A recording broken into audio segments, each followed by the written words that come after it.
प्रधानमंत्री नरेंद्र मोदी और अमेरिकी राष्ट्रपति डोनाल्ड ट्रंप के बीच आज शाम को द्विपक्षीय वार्ता होगी। इस दौरान दोनों देशों के बीच मौजूदा वैश्विक संकट को लेकर चर्चा होगी। साथ ही हॉर्मुज में आवाजाही को लेकर भी बातचीत हो सकती है। पीएम मोदी राष्ट्रपति ट्रंप के बीच ट्रेड डील, टैरिफ, निवेश और रणनीतिक साझेदारी से जुड़े मुद्दों को लेकर भी बातचीत हो सकती है। इससे पहले मंगलवार को पीएम मोदी और ट्रंप के बीच G7 समिट के दौरान हुई मुलाकात में दोनों देशों के बीच करीब 5 मिनट तक बात हुई थी और मीटिंग में दोनों नेता एक दूसरे के साथ बैठे नजर आए। दोनों नेताओं के बीच यह मुलाकात करीब 6 महीनों बाद हुई है। दोनों की पिछली मुलाकात फरवरी 2025 में व्हाइट हाउस में हुई थी। तो एक बार फिर से पीएम मोदी और राष्ट्रपति डोनाल्ड ट्रंप के बीच में आज द्विपक्षीय वार्ता होगी। टैरिफ डील और साथ ही मिडिल ईस्ट को लेकर यह चर्चा मानी जा रही है। और इसी मुद्दे पर चर्चा करने के लिए हमारे साथ दो खास मेहमान जुड़ गए हैं। पहले परिचय करवा दी, तो उसके बाद हम चर्चा की शुरुआत करते हैं। इस मुद्दे पर चर्चा के लिए हमारे साथ जुड़ गए हैं दिनेश शर्मा जी, जो कि रक्षा विशेषज्ञ हैं, रिटायर्ड कर्नल हैं। साथ ही प्रोफेसर मनोज कुमार जी, जो कि विदेश मामलों के जानकार हैं, हमारे साथ दोनों मेहमान हैं। बहुत बहुत स्वागत है आपका इस चर्चा में। और पहला सवाल मनोज जी आपसे ले लेते हैं। जिस तरीके से मिडिल ईस्ट में जो हालात चल रहे हैं, G7 समिट में हिस्सा लेने के लिए दोनों देशों के राष्ट्राध्यक्ष पहुंचे हुए हैं। यहाँ पे पीएम मोदी पहुंचे, वहां से राष्ट्रपति पहुंचे हुए हैं। आज द्विपक्षीय वार्ता होगी। क्या लगता है इस द्विपक्षीय वार्ता में क्या कुछ बातचीत का दौर हो सकता है? जिस तरीके से हम बात कर रहे हैं कि टैरिफ को लेकर बात हो सकती है, ट्रेड डील को लेकर बात हो सकती है, मिडिल ईस्ट में जारी तनाव को लेकर बातचीत हो सकती है, और क्या कुछ मुद्दे जो इस बैठक में शामिल हो सकते हैं? मनोज जी। देखिए कपिल जी, G7 का जो ये मीटिंग है, मुझे लगता है कि ये मीटिंग तो हर साल इन लोगों का होते रहता है, क्योंकि ये जितने खास करके जो ऑर्गेनाइजर देश है, उनका जो मेन मोटिव है, क्योंकि जब इसको बनाया गया था तो उसका मोटिव यही था कि हमें इन्वायरमेंट इश्यूज और विशेष करके इकोनॉमिक इश्यूज को लेके चलना है। लेकिन जैसे जैसे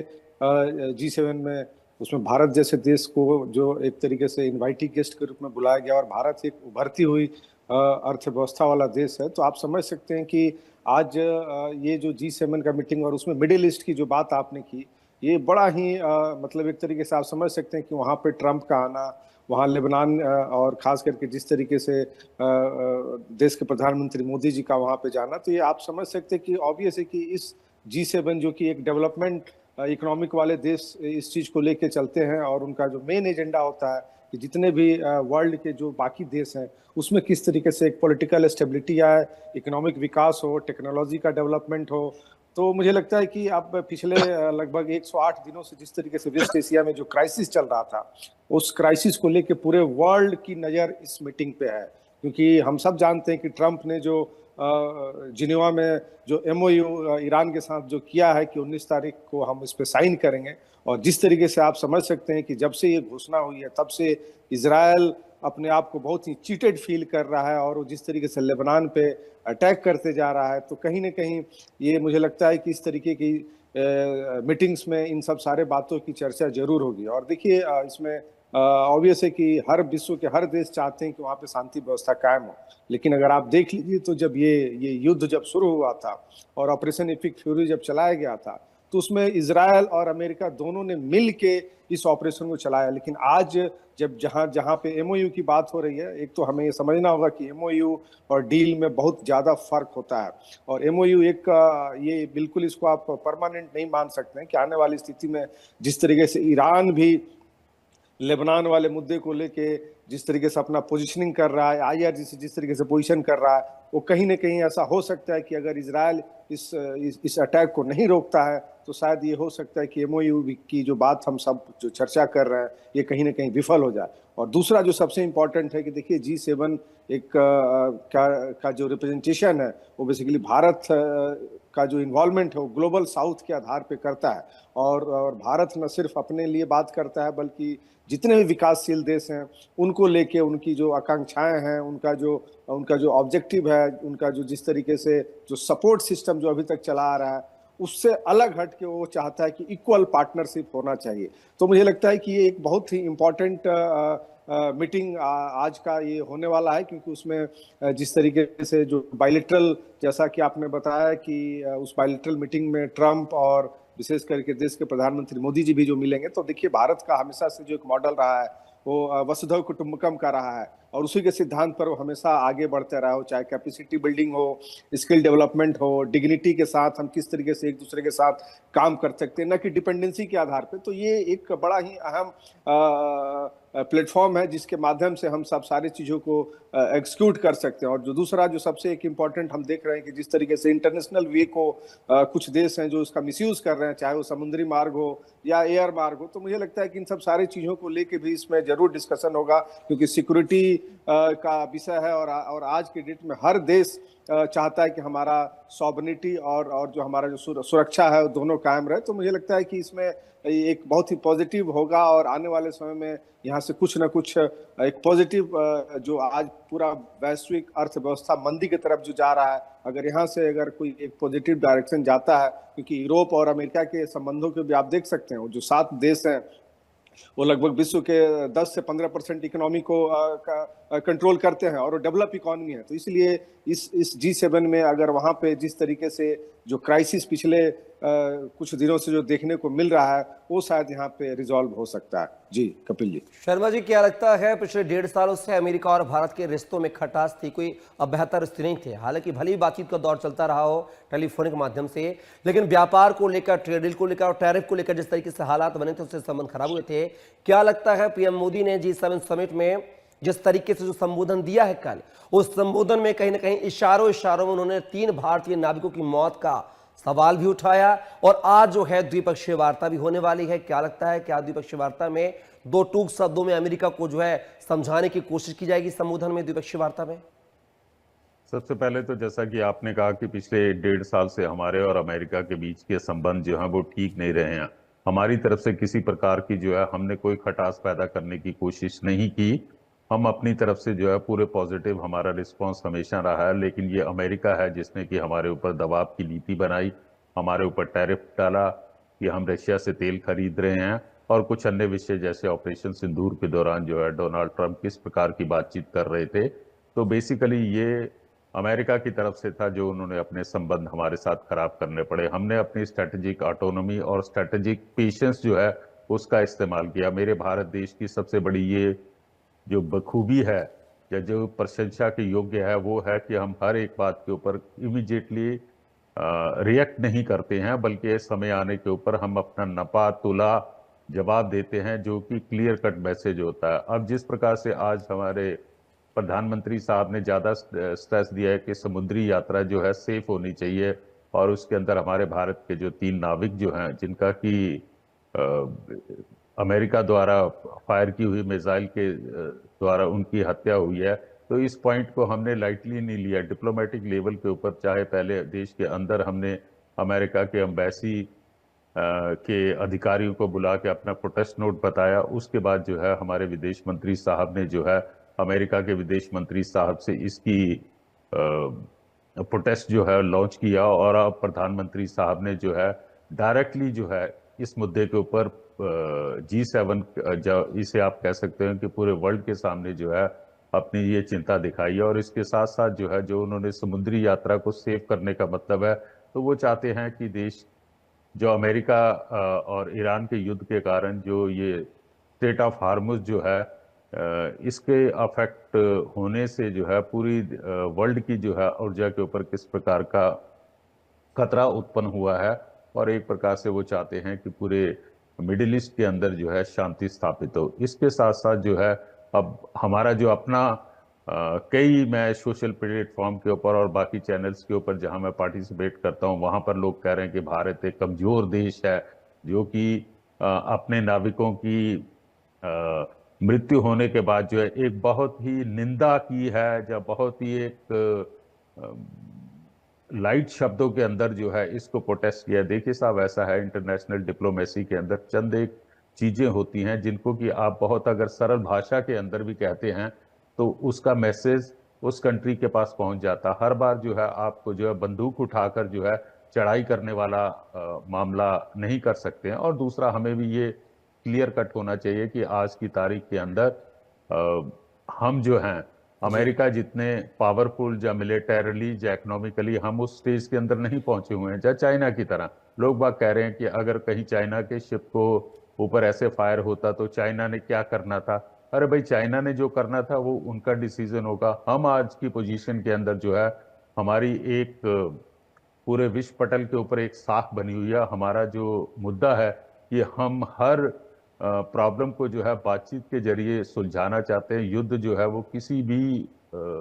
मसले का हल नहीं होता। तो हमने अपनी प्रोटेस्ट बता दी है कि हमें ये ठीक नहीं लगा और हमारे जहाज़ों की या हमारे नाविकों की जो है वो सुरक्षा होनी चाहिए। इतना कहने से ही जो है मैसेज जो है वो कन्वे हो जाता है कंट्रीज के लिए। अब बात आगे आ जाती है कि जो बातचीत होनी है, जी हाँ, ट्रेड डील जो है साइमल्टेनियसली जो है वो चल रहे हैं। हमारे अधिकारी और यूएस के अधिकारी जो है आपस के अंदर बातचीत कर रहे हैं। अब किन मुद्दों के ऊपर बात होगी तो ये हम सिर्फ कयास लगा सकते हैं कि जो इस समय बर्निंग टॉपिक्स हैं उसके अंदर हार्मुज स्ट्रेट का है, हमारे जहाजों की सुरक्षा का है, हमारे साथ जो है ट्रेड डील है, टैरिफ के बारे में है, और साथ में अमेरिका को भी पता है। हालांकि जैसा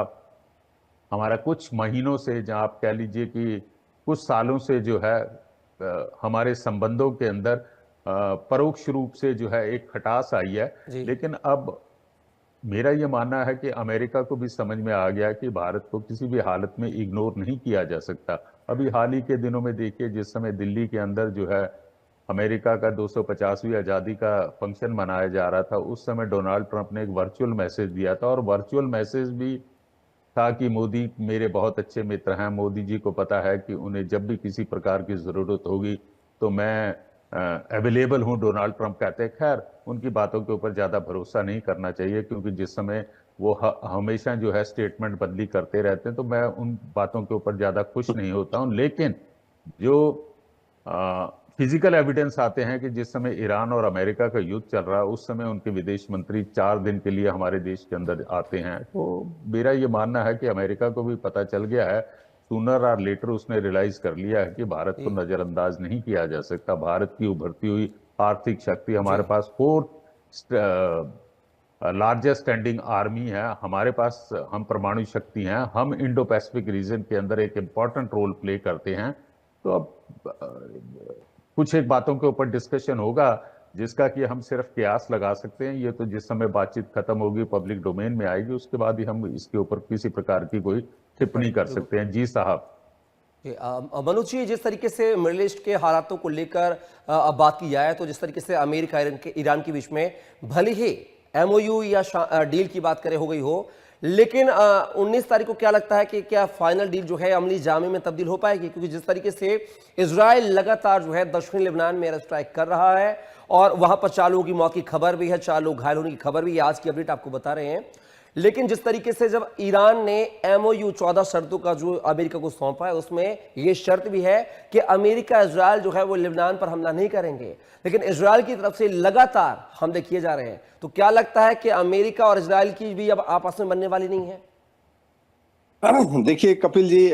एक चीज तो हमें समझना होगा कि जो यूएस का जो फॉरेन पॉलिसीज है, और खास करके ट्रंप के आने के बाद से, तो वो फॉरेन पॉलिसी जो एक पहले जो अमेरिका अपने हेजेमनी और अपने सुपर पावर के आधार पे जो डिसीजन लेता था या जो करता था, उसको वर्ल्ड के लगभग सारे देश कहीं न कहीं किसी न किसी रूप में एक्सेप्ट करते थे। लेकिन ट्रंप के आने के बाद से उन्होंने अमेरिका की जो फॉरेन पॉलिसी, उसकी क्लियरिटी बिल्कुल समाप्त हो चुकी है। कोई भी देश एक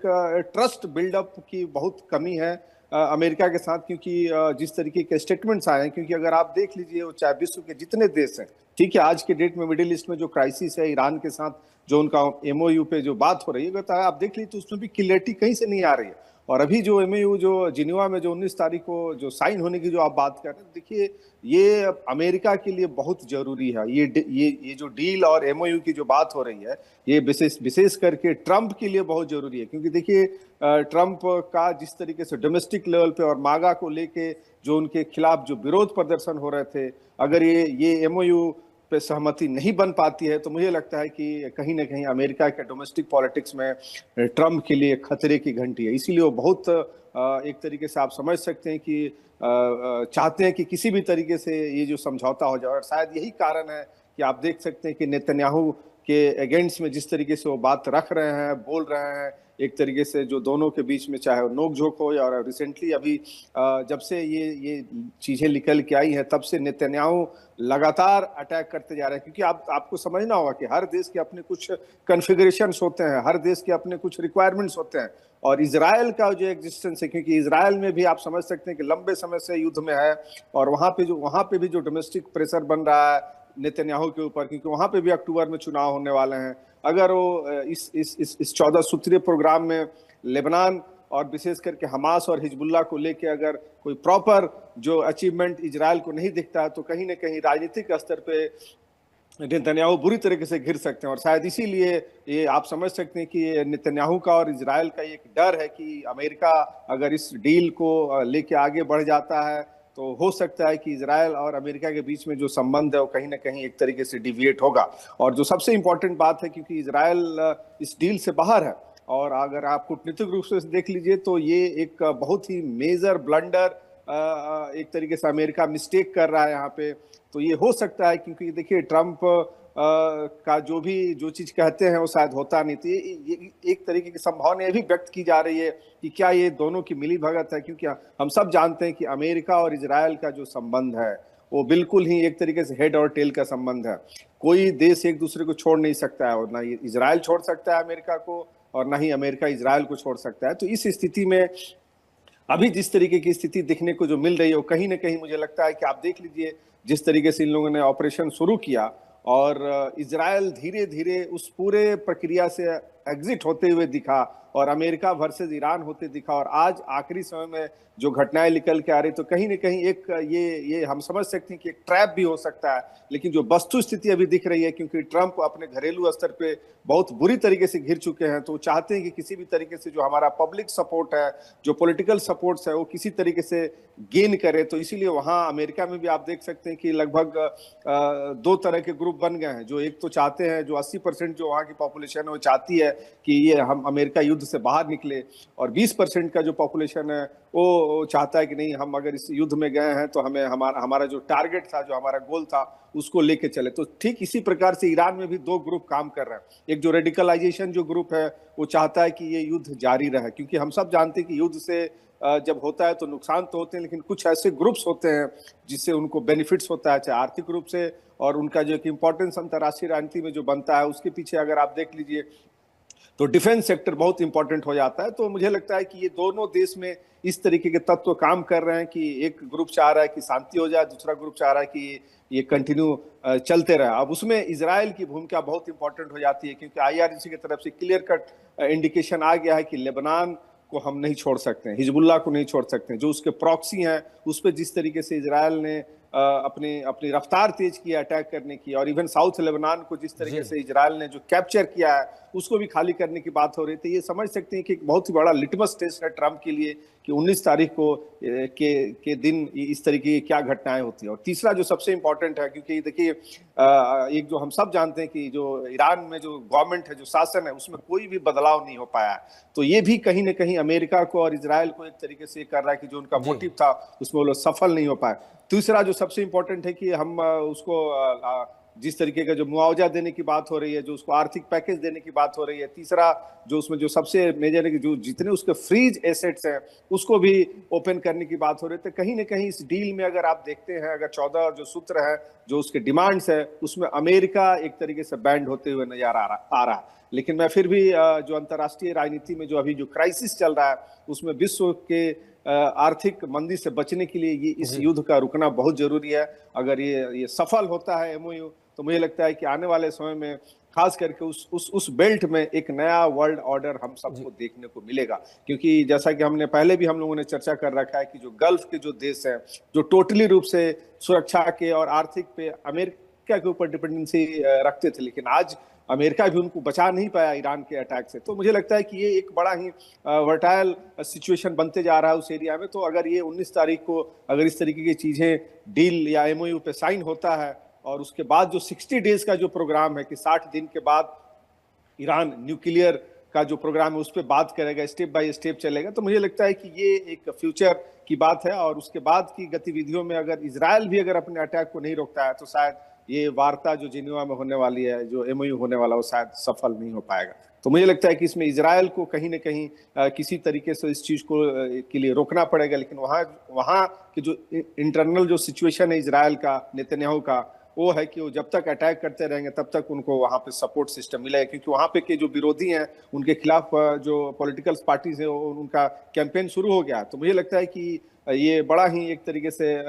मतलब नेगेटिव सिचुएशन वहां बनते जा रहा है कि क्या शांति व्यवस्था कायम होगी या फिर से बिल्कुल 19 युद्ध तारीख को शुरू हो तस्वीर सकता है। 19 तारीख की साफ तस्वीर जो है साफ हो गई। अब फिलहाल के इस चर्चा में हिस्सा बनने के लिए मनु जी आपका, साथ ही दिनेश शर्मा जी आपका बहुत शुक्रिया, धन्यवाद। तो मिडिल ईस्ट में जो है एक तरफ शांति की बात कही जाए, दूसरी तरफ तनाव बढ़ा हुआ है क्योंकि इजरायल लगातार जो है लेबनान पर हमले कर रहा है और ईरान की तरफ से ये एमओयू में शर्त थी कि इजरायल और अमेरिका जो है लेबनान पर हमला नहीं करेंगे, लेकिन हमले जारी हैं। तो क्या 19 तारीख को ये डील पर हस्ताक्षर हो पाएंगे या नहीं? साथ ही आज ट्रंप और मोदी के बीच में द्विपक्षीय वार्ता जो होने वाली है उस पर क्या कुछ निष्कर्ष निकलेगा, ये भी देखना दिलचस्प होगा।